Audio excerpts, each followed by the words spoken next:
One of the interesting studies when you study the Old Testament Hebrew is to look at the flood, comparing it with the ancient Near East, that is the biblical flood and the ancient Near East.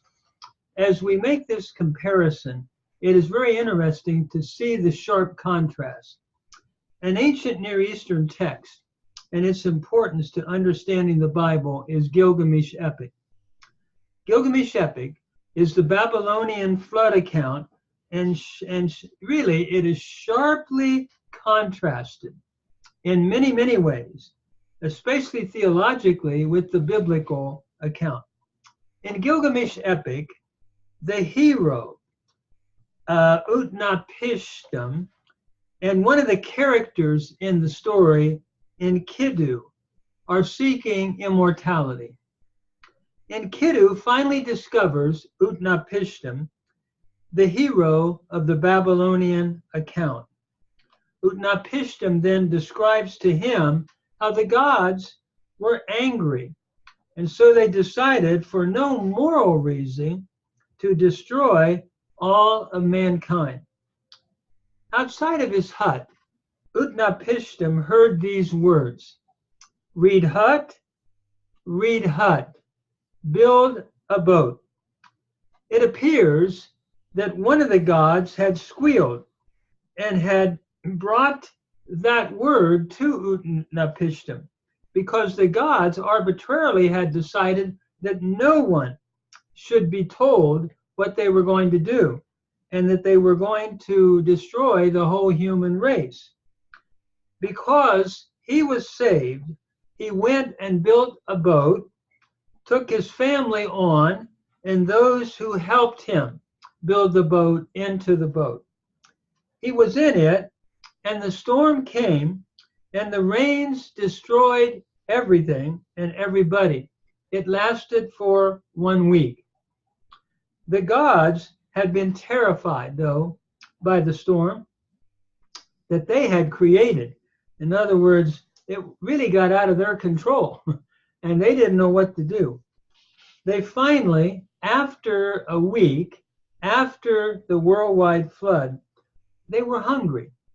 And so they descended like hungry flies upon a sacrifice that was made after the flood had occurred. So in a week's time, they needed to be fed, according to this ancient Near Eastern myth. What a contrast, though, as we look at this and as we look at the biblical account. God did not decide arbitrarily in the biblical account to destroy the earth, because it was because of the violence in Genesis chapter 6 that was going on that he decided to bring judgment. Yet, he would go to all the trouble to reveal to one man, righteous Noah and his family, the judgment that was going to come. And it was because of his grace that he even revealed this to Noah. And he waited. But Noah metzachen b'nei Adonai. In other words, he found grace in the eyes of the Lord. And so the flood lasted then, in the biblical account, not for 1 week, but for a little over a year. And when Noah came out, he did a sacrifice to the Lord. But unlike the Babylonian account, the Lord did not descend like he was hungry on the sacrifice, but he beautifully accepted it as an act of worship to him, recorded in Genesis chapter 8, verses 21 to 22. And when I look at these two accounts, to me it is striking when we compare the ancient Near Eastern Gilgamesh epic account with the biblical account of the flood. In the biblical account, we see the mercy of God over against the arbitrariness of the gods in the Babylonian or in the Gilgamesh epic account.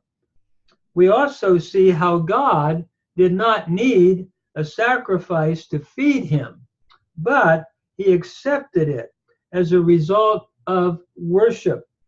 And that is something that the Lord wants today. He wants the worship of our heart for the deliverance that he gives us. And so as I think about this, we have one who has rescued us from all the judgments of God, and that is Jesus Christ. As a Christian, I believe.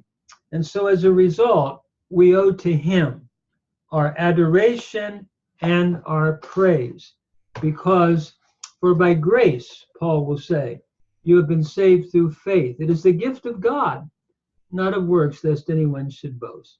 So I believe what a contrast as we compare these two accounts, the account of the Gilgamesh epic and the account of the Noahic flood in the Hebrew Bible.